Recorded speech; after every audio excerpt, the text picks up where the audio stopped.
the FatBeats. Where? To the stairwell to FatBeats. FatBeats they play on. What's up, y'all? DJ Eclipse right here, and you are tuned in to yet another FatBeats Behind the Counter podcast episode. And today, we are with my man, Ninth Wonder in the place, as well as JADA and Saya, who have a new album out called The Zenith, which you can cop right now at fatbeats.com. And we're going to talk about how those correlate together, as Ninth Wonder is the executive producer of the project.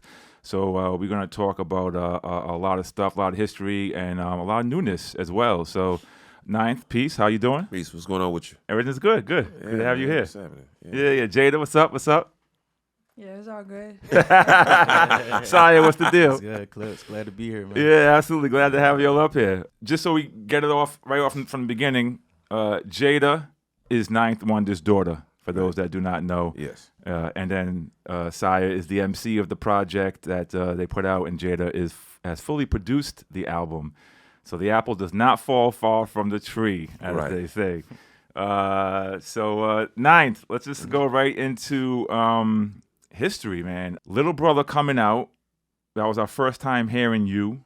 First time we met. First time we met, absolutely. And also shout out to JD, you know what I'm saying, who Principles of Entertainment, who was in the mix a little bit back then, doing some stuff. And it was just so refreshing hearing your sound back then. And, it brought in a new wave of not just of artists from the Carolinas, but a new style of producing too, I would say, because the Fruity Loops and all that stuff that was new to us. Like we hadn't, weren't familiar with that. So talk a little bit about like just you becoming a producer and like how you actually came up with what you wanted to work with. FL, now it's known as FL Studio. So FL Studio was a thing where at the time it was known as Fruity Loops, and I was just a broke college kid, man. You know what I mean? In and out of school, and didn't want to pay for MP. That's what that was. Like, it was a dude in my dorm that was selling this MP for like $3,000. I was like, no. You know what I mean? Right. What is that? And so I went to, at the time I was at NC State University. Yep. And there's a big engineering school, mechanical engineering, electrical engineering. Whole lot of whiz kids walking around. And my guy, Leroy McDowell, who I used to be in a beat team with, he was making beats on computer. Mm-hmm. And this is like 1998, late 98, early 99. So this is the first time I seen like a waveform. Right. You know what I mean? Yeah. And so he had like his turntables connected to his computer, and he recorded, and it just be this wave coming on. I'm like, what is going on? Like, what is this? And so that was kind of the beginning of it. And I was using a program called Hammer at the time. And then that turned into Beatbox. And then Fruity Loops was introduced to me from Crisis. Okay, shout out to Crisis. And he's like, man, we used to do it called Fruity Loops. It was Crisis and my man Patrick Williams, known as Eccentric, who did the one track I didn't do on the Little Brother album called The Get Up. Right.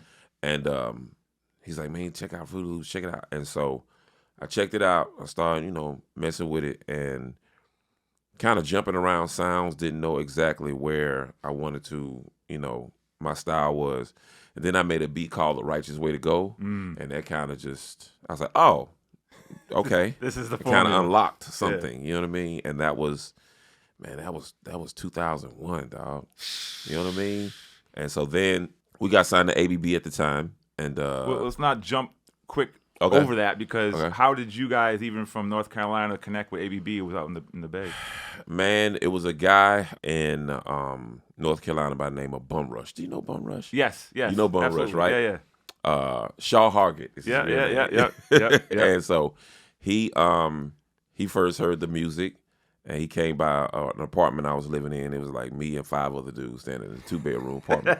And so he came and he heard the record, and he was like, man. So he turned it on to this dude named Ian Davis, ID, right? Which you probably also know. Yeah. And so ID was working for ABB at the time. Okay. And so they went from us to Shaw Hargett, Bum Rush, to ID to Benny B. Okay. And Benny B was in Oakland, California. And first reached out to us and first said he wanted to do a single. Right. But then he's like, nah, Fonte sent him the album. Right. And he was like, oh, okay. I'm taking all this. I'm taking this. I'm taking the whole thing. So I'm taking the whole album or whatever. And so we ended up going out there the summer of 2002, and I remember us going out there, man, and we opened up for Dilated Peoples in Echo Park. It was crazy, and because at the time I think Worst Comes to Worst was out. Okay. Yeah, Worst Comes to Worst was out. So they're like, you know what I mean? Yeah. And so that was crazy. And then that was that. And so we ended up on ABB, which led us to Atlantic. Right. Okay. And to end up on Atlantic to be a group that was kind of pre-internet, meaning we had the internet, but there's no way you can track our fans. Mm-hmm. Everybody's online with like weird screen names, right? And this is before the idea of a follower started, right? Sure. How many followers you got? You know what I mean? Mm-hmm. Where you have a profile, and now it's all kind of analytics on social media. You can find a place, you can tell you the top cities where your music is playing the most. Right. So we didn't have that. So at Atlantic, they didn't know exactly what to do with us because they couldn't track our fans. You know what I mean? Right. And it's funny because at the time we had one internet person at the time at Atlantic. I'm gonna say her name in a minute. One internet person in Atlantic in 2004, 2005.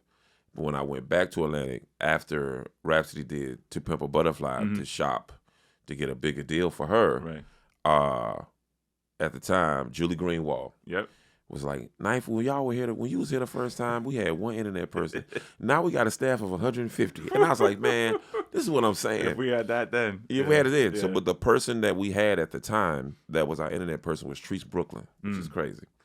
And this is kind of how I led. And then, I did a record for Jay because Guru found us on okplayer.com. And he's like, who did the beats? Who did the beats? And so he was a fan of the group as a whole. Yep. And he ended up mixing the minstrel shows, as a matter of fact. Shout out to Young Guru. Yep. And so then it's funny, like where we're staying now in the city is right across the street from Baseline. Wow. Which is insane. Wow. I looked at the street, I was like, wait a minute. It's right across the street. But yeah, it's that was kind of the journey, and it was Jay, and it was Destiny's Child after that. Yeah, obviously. I met you along the way. I don't know I don't even remember exactly first when, but it was during those early days. 2002, 2003. Somewhere in that range, yes. You might have been at the Knitting Factory room show that we did. Probably it was us so. and Gangstar. Yeah, probably. Yeah, that one. Yeah, you know what I'm saying? Just a lot of connections over the ways, and also I know obviously you're a huge student of hip hop. Were you also during that time in tune with the indie scene in addition to what was the mainstream stuff? Yeah, I was. I mean, we were in tune because that's the space we were living in. Although we didn't want to be boxed in as such. Sure. But at the time, it was like us. It was kind of linguistics. It was People Under the Stairs. Yeah. You know what I mean? Sure. Because we're post-Raucous. Right. Because there's Raucous, and then Here We Come. Yeah. Kev Brown, Odyssey, and all the low-budget crew from, you know what I mean? It was a whole lot of cats that was out at the time. Acrobatic from Boston. From Boston. Yep. Man, I can go on. We go on man, for days. That's good. They're just testing. You know what I'm saying? Just testing. Naming stuff, man. There's a dude named RC that used to rap, man, that Jake one did beats for him. RC was out of Canada. You see what I'm saying? Yeah. Like, it was so many cats that was out. Yeah. I'm leaving a ton of people off. Nah, there is, no, it's an abyss. Like, the underground was an abyss, bro. Well, because it's like you said, like it's like for the fact of Young Guru who's working with Jay-Z, but yet seeing what else is out there and being in tune with stuff. So it's always a pleasure when you kind of come across people that are on a big platform, but yet are still in tune to what's really going on. And you're not thinking. At that time, you remember it was a big rift between underground and commercial. Oh, absolutely. Underground and commercial. Absolutely. And for him to be like, it just shattered our whole idea, especially my whole idea of who's listening to your music, who's checking for it. Yeah. Get out of these boxes, because we were like straight, nah, we ain't with the commercial, blah, blah, blah, blah. And then here comes the commercial. Yeah. And then it's like, wow. But then when you get to the commercial space, they're like, nah, we want you to stay who you are. Exactly. And that kind of I'm like, oh, okay, we had this all wrong. Right. We had it all wrong. And so that's where it came from, man. And again, we lived in that space. Yeah. FatBeats was a huge part of that. No doubt, for sure. So now, once you got to that newer space, working with Jay, doing Threat and all that stuff, did you notice changes in how you had to not necessarily make your music, but watch what you were making due to all the samples and stuff like that? No, because now I had the opportunity to clear them. Okay. All right. So you were paying for them then. Yeah. Now, the label was like, it was like, what's the sample? I'm like, okay. Yeah. And they're like, all right, cool, we got it. I'm like, oh. So even from that, like, my 3 Destiny's Child records were samples. My Mary J. Blige record was a sample. Awesome. Yep. The 2 Memphis Bleak records, De La Soul, Church that I did, Honey that I did for Badu. All these are samples. Yeah. So they're like, oh, just give us a sample. And I'm like, what? And they cleared them. And that was amazing to me. Yeah. And that was a time though, man.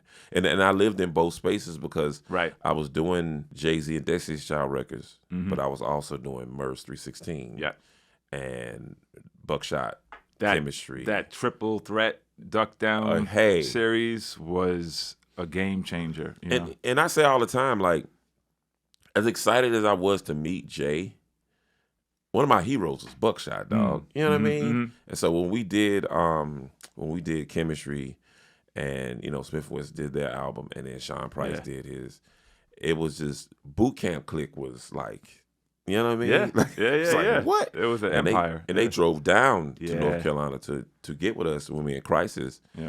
And Buckshot has gone on record many times saying, man, Knife and Crisis changed our career back to what it was. Right. I 1,000% agree. That's crazy what the Beat Miners did initially with those first albums and set them on the path, and then after that, I think the group started tinkering with other producers and other styles and stuff like that. And when you guys did those 3 albums, it changed everything. Yes, and also it was like if I'm not mistaken, that was like the launch of Sean's solo career. Really, his solo career. Yeah. Like he turned from Ruck to Sean P. Yep. And there was a few guys at that time that was doing that, like the Rebirth kind of. Yeah. We can say MF Doom, of course. Yeah. Sean P was another one. But another person that I did a record for was Master Ace. Master Ace completely turned his career around when he did Long Hot Summer. Yeah. And I did Good Old Love for him. Yeah. And it was the coming of this like new idea of what emceeing is and the space that they can live in. And Sean P became the front runner of that. Yes, he did. Man. Yes, Just so anti everything, but again, commercial knew about him. Yep. But still, he just stayed in this space where, man, Sean P was God, man. Yeah. I mean, for us, it was always, the indie scene always viewed the music we were making as a continuation of the stuff we loved prior. Absolutely. And the mainstream had changed into a direction that we just couldn't really relate to, which is why that whole, difference came about. But we always just thought we were, and you guys were perfect, proof of that. It's like the songs you were making were for everybody. You know what I'm saying? Yeah, it was the feeling of the records, man. I think sometimes some parts of the indie scene had like social commentary to it and that type of thing, but other parts didn't. Like Sean P had a different type of social commentary. Yeah, it was yes, different. But I think it was more the way the music felt. The way the music felt, the type of beats, the type of production. We were just in love with a time period. Yeah. And slowly, when you go to the mid to late '90s, that time period, that feeling was leaving radio. Yeah. And we were like, man. So we all fled to the underground because of that more than anything else. Absolutely. You can talk about anything you want to talk about. Yeah. But it was more of the feeling of the records. It became a little bit more shiny than we wanted it. Correct. No pun intended. Yeah. And all of those things. And here comes Raucous. Yeah. And it's like just blows the doors for everything. FatBeats, Stone's Throw. Yeah. All of these different Groove Attack. Remember Groove Attack? Yeah, of course. And all these different places that you can just get music. But I would want to know how it would be if streaming was available then, because we had Hip Hop Site, and Hip Hop Site. Shouts to Pizzo, Hip Hop Site, and these places where you had to go click on this Sandbox Automatic. Automatic. You got to go click on this dirty MP3, and it's low quality. That's where I first heard Hip Hop Site. Is where I first heard Low Class Conspiracy by Quasimodo on Madlib, and I first heard Watch Out Now by the Beatnuts. It was on Hip Hop Site, right? And again, it's just you click on it and just wait for it to load, and it was that type of thing. Yeah. But everything got pushed Yeah. to the underground. Yeah. And here comes, more commercial sounding music, Right. reaching more people outside of our hip hop realm. Mm-hmm. And it was just, we drew a line. It was Nelly versus Mos Def. It's like, man, you listen Pretty to much. that? Pretty Boo. much. You know what I mean? Pretty Like, much. and it was, but then Mos Def started to make records. Yeah. Miss Fat Booty and Umi Says, and here come Quali with the Blast. And Here come, Mos and Pharoah Montreux, Oh No, and here come Pharoah Montreux, Simon Says. So now you got these big sounding underground records that's competing against the big like Ja Rule's. And at one point, Simon Says was a bigger record at one point than Ja Rule had on the radio at one point. And that kind of made the industry say, wait a minute, what's going on? And so, and all the people from the early 90s, I won't say necessarily attached, but they actually gravitated the Q-Tips of the world, the Commons of the world, the De La's of the world. So now you got Lyricist Lounge, you have Spit Kicker. Kickers. Yeah. I wish I was there. I wish I was there to see just this. Just think Griselda times 50. Yeah. Like it was like a whole world that you can totally separate yourself from just whatever's on TRL. Right. Or was ever on Spring Break Weekend at MTV, or whatever was on, mainstream radio. Yeah. Raucous and Spit Kicker and Lyricist Lounge and Stone's Throw and all of this stuff just took care of all of that for us. Yeah. And we fell after that. We created our own ecosystem. Right. And I think, going back to what you were saying about the majors, I mean, there was several, at that time that had tried to pick up indie acts, like Atlantic with you guys. I think it was Capitol with Dilated. Yep. And it was Interscope with Jurassic. Yep. And Blackalicious. Blackalicious, MCA. So it was great to see the growth and the recognition. That okay, major labels are checking for the stuff we're doing, but at the same time, it's like you kind of saw that they didn't really know how to work those acts in the system they were used to being in. Yeah. So they lived in this mainstream space for so long, they didn't know to go get this kid, whatever. But it's funny, the label that figured it out, or whether it would have been by happenstance or whatever, they figured out what to do with Kanye, because Kanye was born in our space. Sure, absolutely. He was born in a space where he was in the studio with Dilla, right? And he was with Quali, and he was with Mos, and he was with us, and was with him. And the space, College Dropout is an album where, and of course the way he formulated the songs, he had big hooks. Like hooks means everything. Yes. And he had these big hooks. And College Dropout, like if somebody in that building doesn't push the button, it's just like The Listening, or it's just like The Unseen, or it's just like this great sounding album with all these samples that you can't clear. But the fact that they finally caught on to what he was trying to do, correct. He was like the first one to kind of say, boop, to bring quote unquote sampling back to the forefront, right? To get that. But he had such a cloth that was us. Yep. Oh, amazing. and he knew, like, as arrogant as he can be, that was him from day one. And it's like, I remember him being around everybody, up at labels and stuff like that. And he always had that, I'm going to have my time. And nobody believed in it. Yeah. Nobody believed in Kanye and what he wanted to do and the sound he wanted to bring and the stuff he wanted to talk about. Oh, you want to talk about you working? Spaceships? What is that? Like, they didn't the labels did not get that. And the label he was attached to. True. You got Beans, Freeway, Jay, State Property, and here come this dude with a pink polo on, and you're like, I don't get it. Right. And with a Dropout Bear, and they're like, what in the world? So I don't think people truly understand how groundbreaking. Right. But still, he was with us though. He came from Quali and Mos and Dilla and everybody, 88 Keys, and man, you can go on Shout for out days. to No ID, Doug. No ID. You know what I'm saying? Like, Doug, a lot of people, man. Yeah. A lot of people from that time. All right, let's step aside from music for a second. Having kids, when did that happen? So it's funny because, wow, and I don't even think she knows this story. It's funny because I like I said, we stand on the same street as Baseline, Mm-hmm. right? I went to, that was September 20th, 2003. I went to Baseline that night. My wife, her mother, Mm-hmm. went to see Fighting Temptation, which is funny, with the Beyonce's in the movie, right? But I'm in Baseline with Beyonce and Jay, which is crazy. And it's funny, some people meet Jay at one point and meet Beyonce separately. I met them together at the first time together. Okay. And so we, I played the beats for him. He said, come back on Monday. I walked from 26th Street to 42nd Street on a natural high. Right. Because my wife was at Times Square watching the movie. Mm-hmm. And we went back to the hotel room and celebrated. Right. And she is the product of that celebration. And she does not know that. She never knows. She did not know that story. If you do the math, from September 20th, and she was born on June 7th. Okay. Do the math 9 months. Do the math.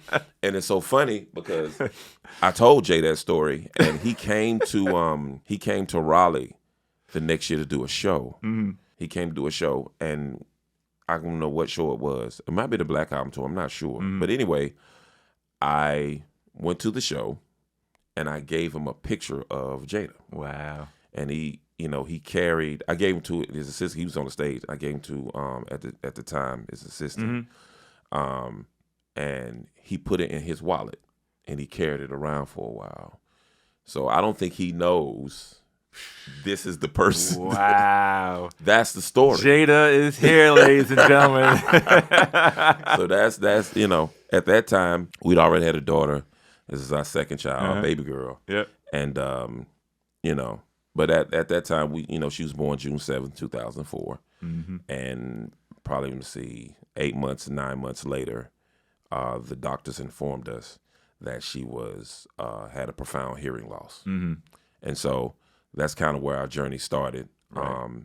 And she had, I let her tell that story. But still, she was conceived. Right. Thank you, Beyonce and Jay. And Jay told that story on Raleigh radio one time. And I was listening to the radio. I was like, oh my God.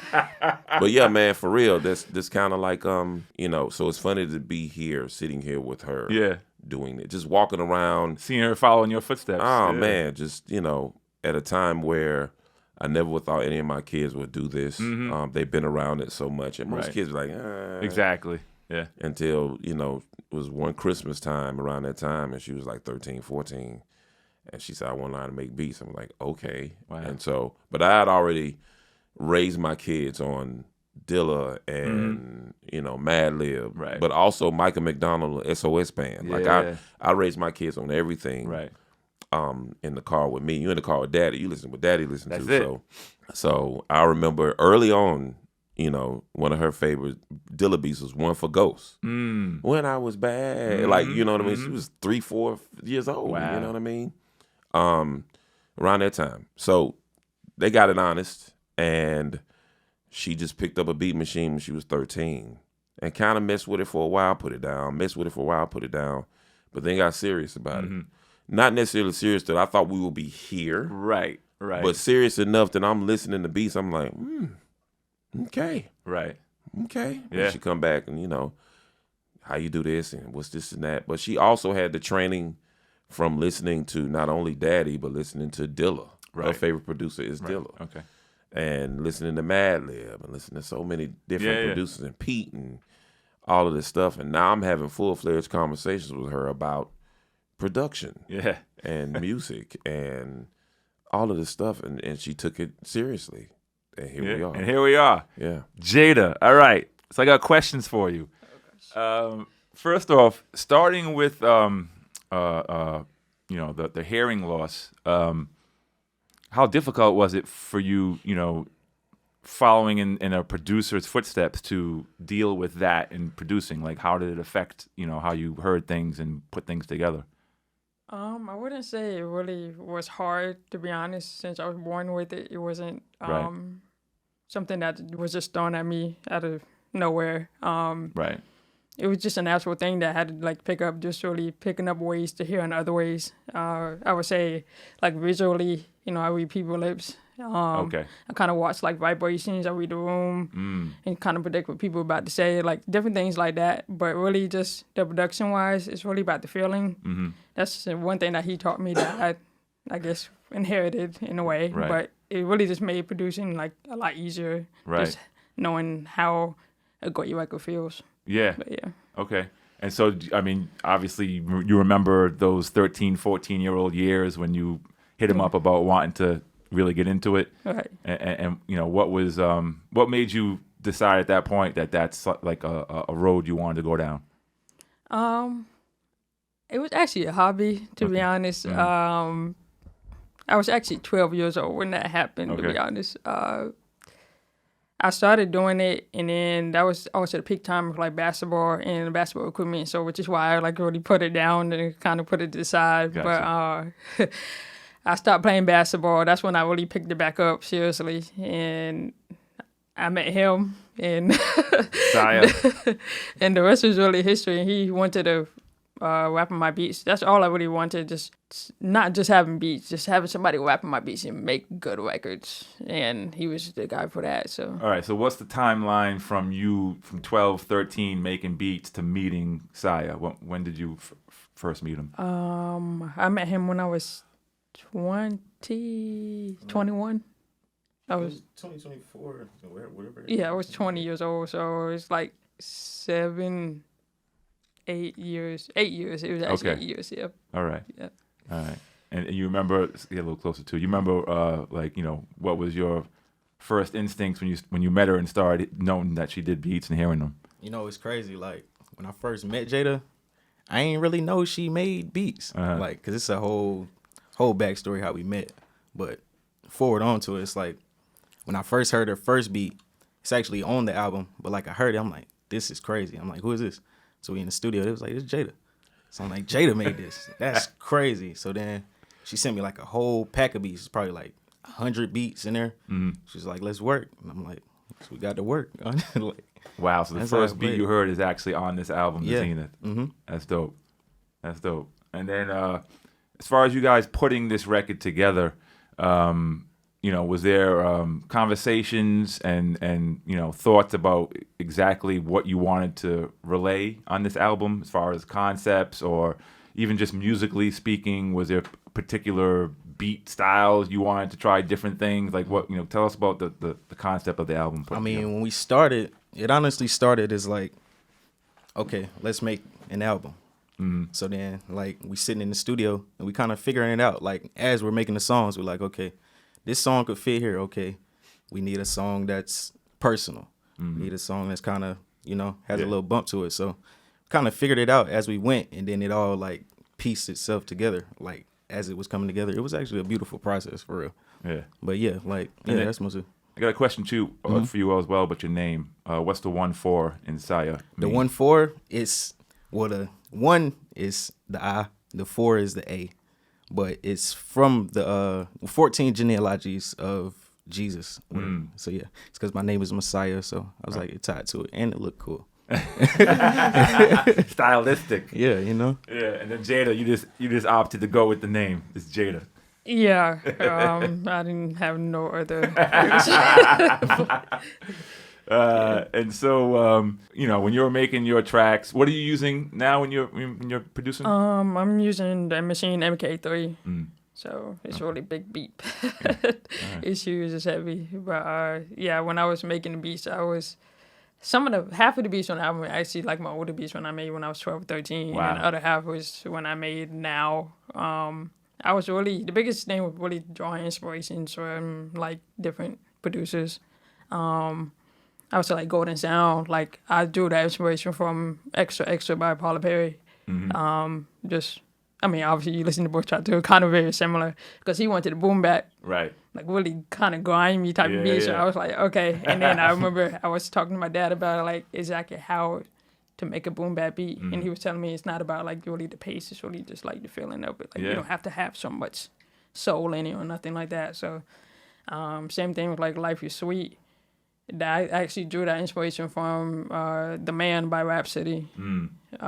Just really having the vocals of somebody just saying something in the hook part and just having enough space for somebody to actually rap on it. Like, it's really all about having like the right space when making beats if you really want to make a record. And then you have beats where it's like a bunch of stuff like on top of each other, and then like stuff is super quantized. I don't quantize my beats at all. Like, I really do it by the feel. So as long as you don't do them like Rhapmatic does them, because his is so off that it makes it impossible when you're DJing and trying to mix them together. Shout out there with the Beat Junkies. No, but yeah, the album's great. Which is another thing. I don't want to say it's a surprise, but when this was first brought to our attention from Ninth, and he's like, my daughter makes beats, and it's just like, I'm like, all right, you don't expect for someone that hasn't been out before, that hasn't done anything before, to deliver an album that sounds as well produced and put together, both from vocally and production wise. And we were pleasantly surprised, like, yo, this actually is good to go. It's like, so just enough respect for you guys, for the work that you guys put in for your first project. And obviously, the overseeing from Ninth over here. Now, you're also, let's talk about school real quick. oh, yes. Because you guys also, you guys have a bigger collective as well. Yeah. Collective. Yeah, Right. about like 13 other people. Yeah. Right. Including like producers and artists. So yeah, it's a whole group of us. Okay. We all met like at the same time almost. Okay. And at Ninth Studio. At the studio. Okay. It's crazy. All right. And so now you're continuing on with more schooling, right? Yes, I'm in grad school at Wake Forest. Yeah. So, yeah, in the business analytics program. Yeah. Yeah, so, it's a lot more school to go. A lot more school. Also, congrats on becoming a Delta. Thank you. Yeah. Yeah, it's changed my life, I would say. Yeah. Yeah. A lot of good things happening. Sure. Yeah. And I know there's more to come, both from you all and also from the collective. Shout out to Henry. Speaking to Henry, I know he's told me there's some more music coming. So definitely, looking to hear more stuff. Being that you guys, are you still doing school? Nah. You're done. Okay. I'm in the School of Life. School of Life. Yeah. All right. Good answer. But I know it's hard balancing music careers while you're still doing school. But are there plans to do like, more stuff in life, shows, touring, stuff like appearances? Yeah, for sure. Like, that is something that has to happen. And I really want to happen, because it's like it's different, like when you're making the music, like when you're in front of the mic versus like performing it for somebody, for a group of people. It's like a different feel to it. You drawing off of the crowd. It's a crazy experience. No, you need that connection. Yeah. I mean, that's one thing, going back to Ninth and Little Brother, it's like the music was great, but you really heard those personalities shining through the music as well. And then once you put that to, videos and shows and seeing the performances, that's when you really cultivate your audience and your fans. Right. So, you definitely, the music's there. You guys definitely got to get the next part going to get that longevity. Which is going to be great. It's going to be awesome. Ninth, once a Little Brother dissolved. I like the way you put that. It dissolved. I feel like, and I'm an outsider looking in, but like, it feels like the whole scene where you guys were kind of dissolved a little bit with the particular artists that were all extended family, because we didn't really see or hear much from a lot of those guys again after that. Like the Scuddas, the Medians, Legacy, like all the Sean Don. What we built is Justice League. Yeah. Yeah, exactly. Justice League. Thank you. Did the Little Brother dissolving affect that as well? I mean, it possibly could have. I think if something like that happens with any particular collective, I think they can kind of like disband or whatever. But with LB still doing records, that still gave opportunities to Sean Don and to Scudda and that thing. And then you still had, I think when we come to doing music, we're in a space where we can do music with no matter what level it is. Sure, of course. Right. And so, Cesar Comanche's still doing, this is like almost 30th year, just doing music and getting it on an independent level. Right. And Defenders of the Free World. And so that's, him doing that. and everybody else in the league, whether they had picked it up, put it back down, picked it up, put it back down. I think the brand of Justice League, and for those who's watching, it's not Justice League, the production team, right? JUST, right? JUST, a different Justice League, the MC right. crew. Yeah. I think that it carried across the planet. You know, I think if Median decides to do another one, he could. Yes. You know what I mean? But you know, I'm 51, and if I'm 51, everybody else is in their 40s. You know what I mean? Like late 40s. So I mean, yeah, but I think it could have definitely had an effect on, you know, not down that at all. Asking more so because, you know, you were like the hub for like all of those artists. Like you damn near pretty much produced like everything that was coming out at that time. So, at the time, it was me and Crisis. Eccentric was Pat Williams. It's funny because Pat Williams, his basement flooded, and he became a lawyer. He was like, I'm not even doing this no more. And then my man Leroy, called him Son of Yorel. He was an electric engineer major, so he got a job. Right. And that kind of turned the corner. Big Doe made beats. Shouts to Big Doe. He made beats as well, but then he was just like turned into management. You know what I mean? 'Cause, you know, we tell the story. You know, the story's been told about. Somebody asked us who was our manager. We like turned to him and pointed to him. He's like, "What?" Like, and so, but he took it on, and you know, he took management on, and you know, turned in and became very successful at that. And Crisis. So Crisis and I became the main hub of beat source for not only Little Brother but the Justice League. Yes. And out of that was born the Away Team. Him and Sean Bull. Yes. And that, you know, grew out of that or whatever. So, you know, but at the time, we ain't know what we was doing, man. We was young. Yeah. And just putting out music, man, the best way we possibly could, you know. Right. Is get it to whoever we can get it to. We just wanted to be heard. Sure, man. of course.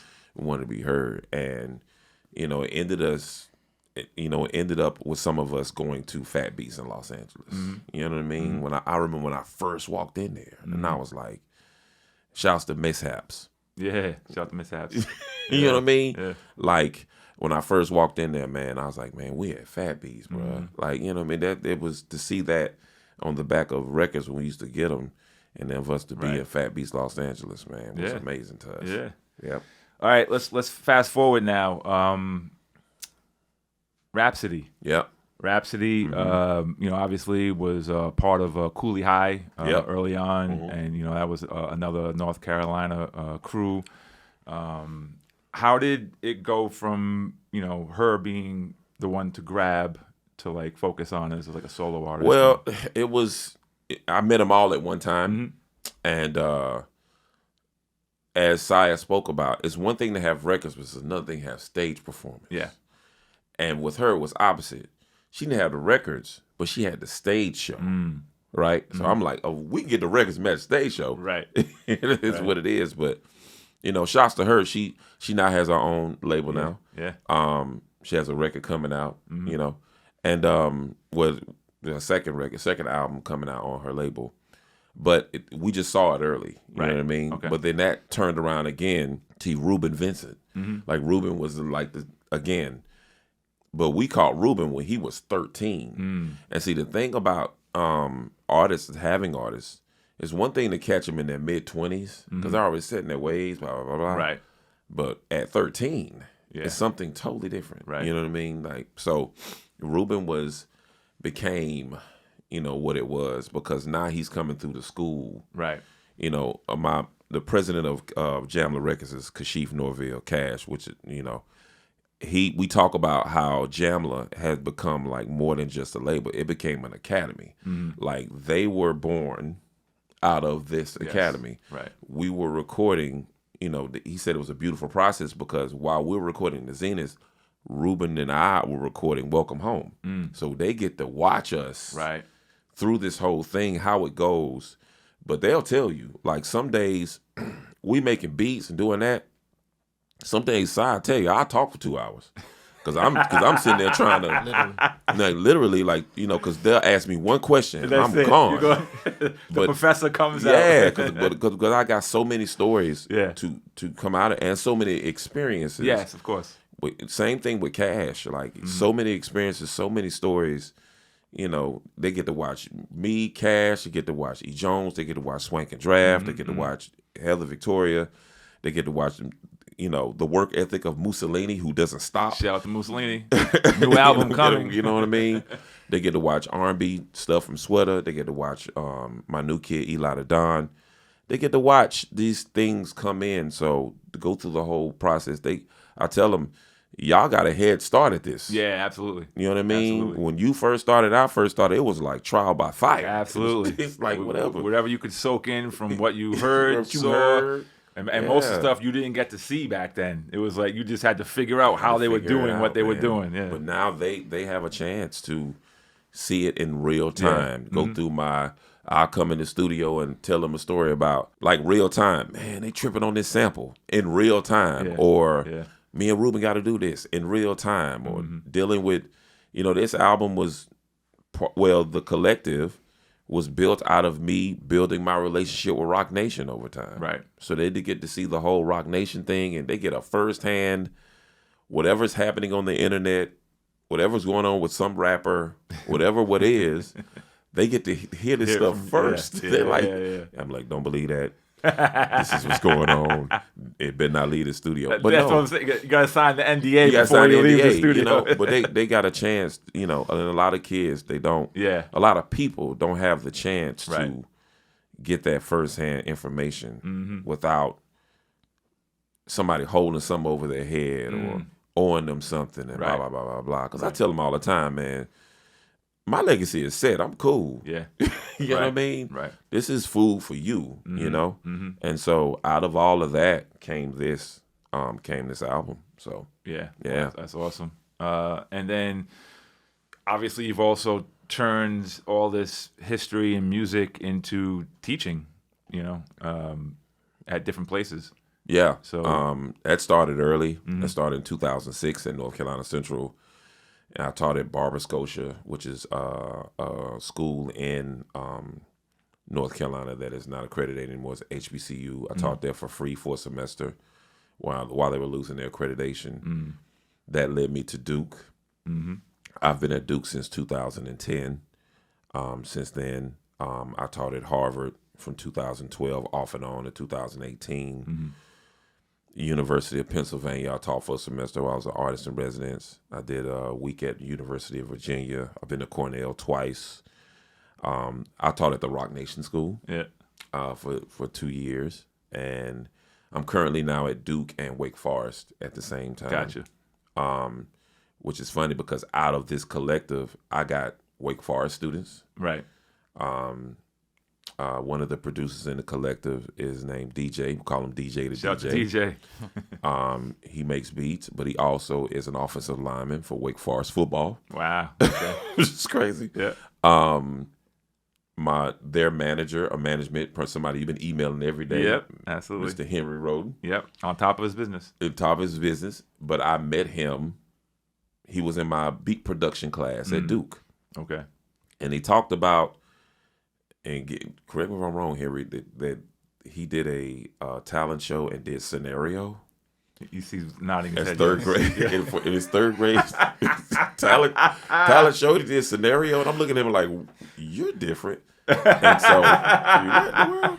And so, but he ended up graduating from Duke University and became, you know, their, Yeah. you know, even Rhapsody's partner, in their label, Andre Mago. I met him as a Duke student, and he took me out to dinner one time with his parents and told his parents in front of me without warning, "Yeah, I don't want to do pre-med anymore. I want to do business." And I'm like, "Bruh, like, what are you doing?"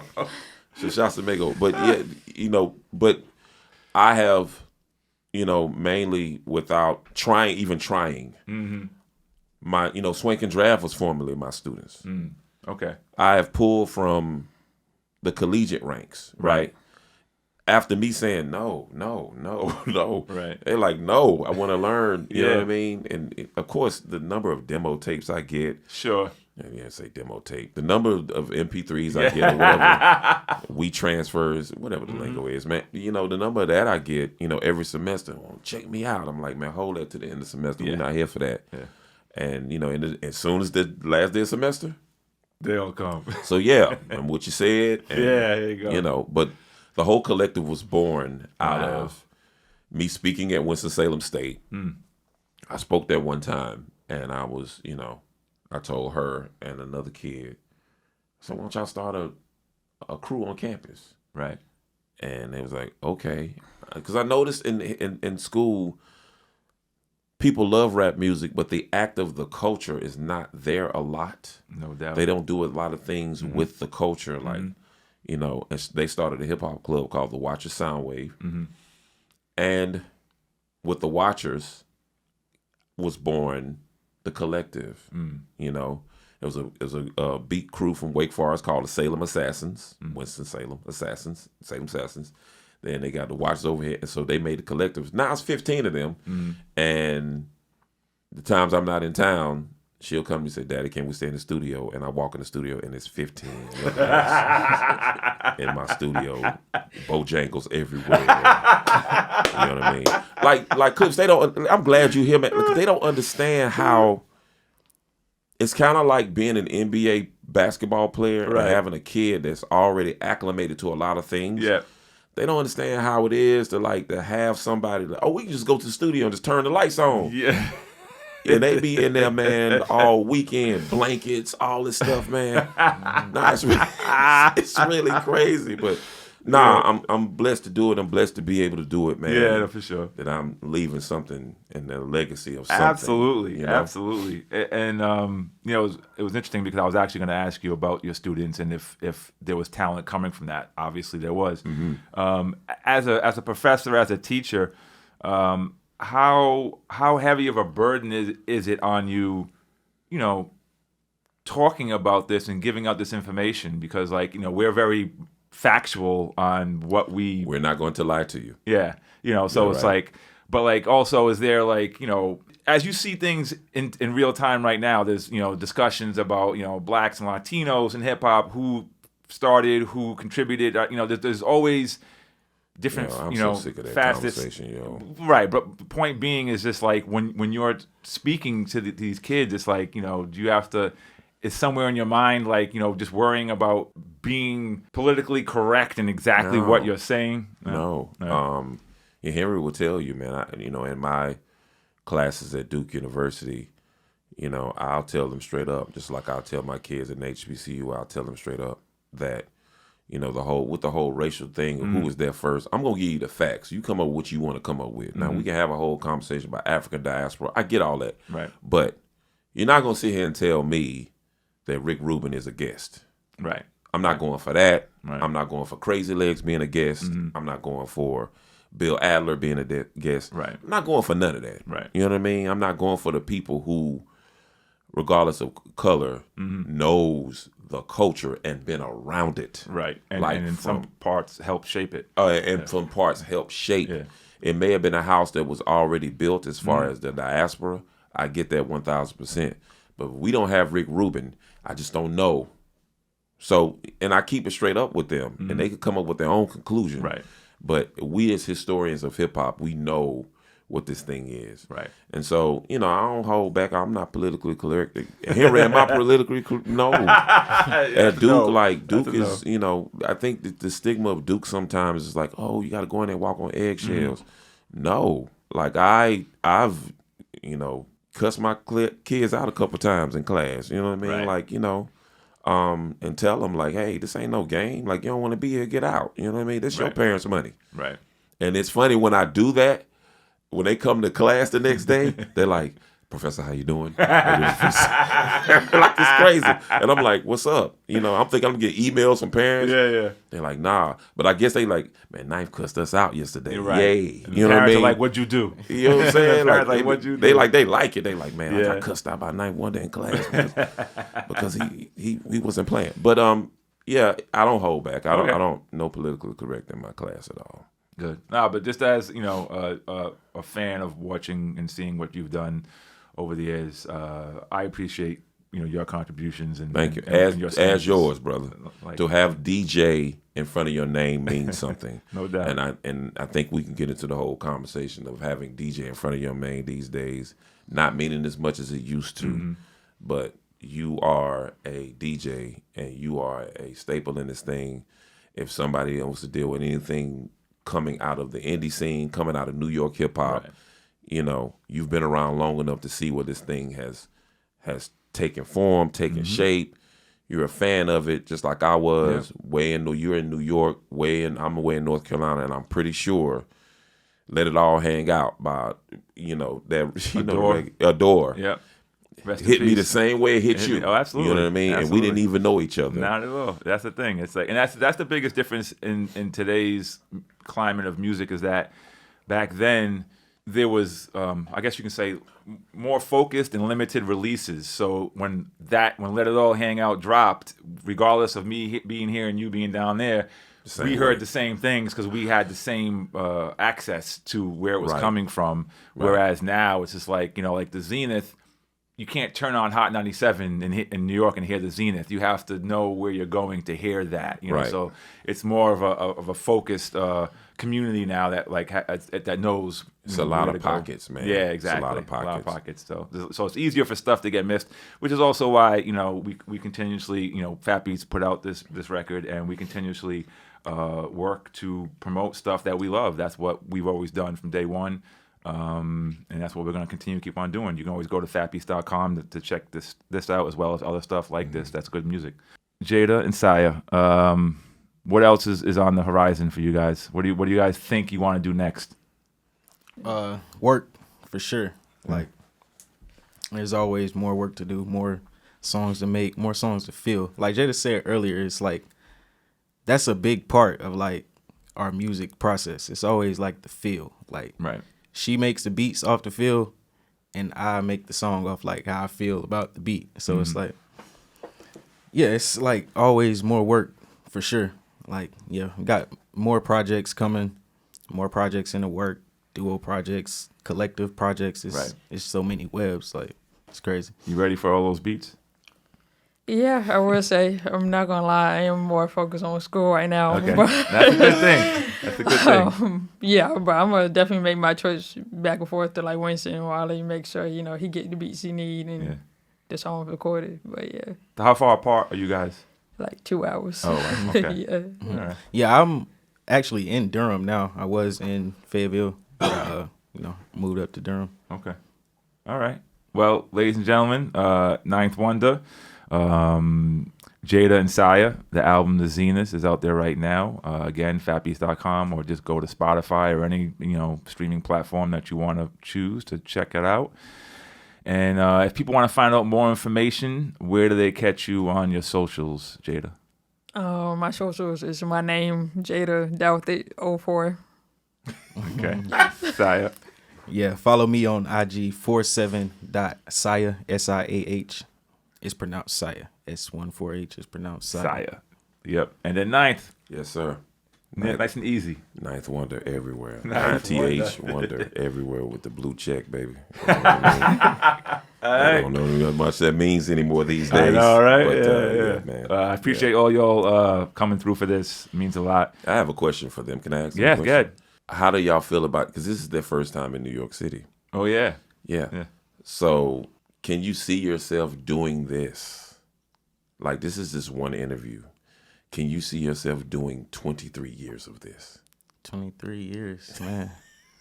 Running around New York City like it was last night, going in the park, because we went to the little jam, going in, shaking hands, saying what's up, taking pictures, interviews. Like, because usually, sometimes interviews are like back.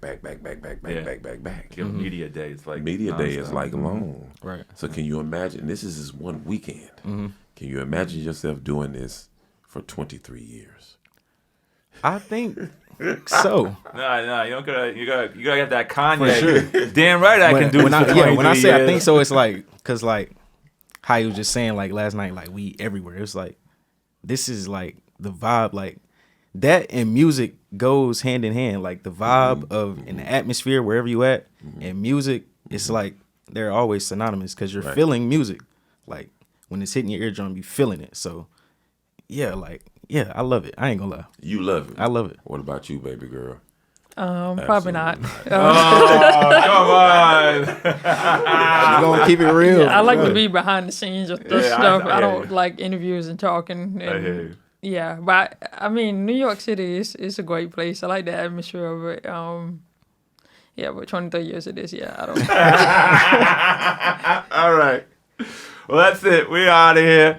We'll catch y'all in the next episode. This has been the FatBeats Behind the Counter podcast. Peace. The FatBeats, from the stairwell to FatBeats. FatBeats, they play on. With the fat